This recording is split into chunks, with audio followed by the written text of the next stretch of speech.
ভাই রে ভাই, কি ছিল নারকেলটা খেতে, একদম পুরো মিষ্টি আর মিষ্টি। আর হ্যাঁ, তোমরা কিন্তু প্রত্যেক কমেন্টে অবশ্যই লিখো যে হারার মহাদেব, হারার মহাদেব, হারার মহাদেব। কারণ গাইস তোমাদের কমেন্ট দেখলে আমরা ভাই অনেকটাই মোটিভেট হই। তোমরা খালি এটাই ভাবো, এই যে চারটে ছেলে, আমি, জিৎ, সন্দীপ আর অঙ্কিত, সব একদম পুরো বেরিয়ে পড়লাম বাড়ি ছেড়ে, একদম পুরো যাওয়ার জন্য মহাদেবের দর্শনে। আর এই যে সৌভাগ্য তা আমাদের হচ্ছে, আমি এটা ভাবে অনেকটাই মুগ্ধ। আর এই যে চায়ের কাপটা, এর দাম হচ্ছে 10 টাকা। চারটা গাইস মোটামুটি ঠিকঠাক ছিল, একদমও খারাপ না, একদম ভালো না। আরে অঙ্কিত তুই কী করছিস, টাকা আর টাকা।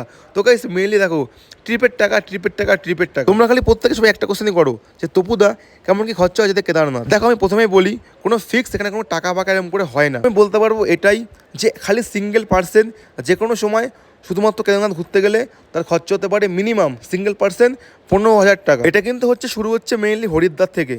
এবার তোমরা কে করতে আসবে ট্রেনের টিকিট কেটে, তখন তো পুরো পার্সোনাল খরচা। আরে ভাই রে ভাই, সে খাবারের ঠিক নেই, খেজুর ভাজাভুজি অমুক তমুক এই সেই সব গাইস খাবার আমাকে দিয়েছে একদম পুরো প্যাক করে বাড়িতে।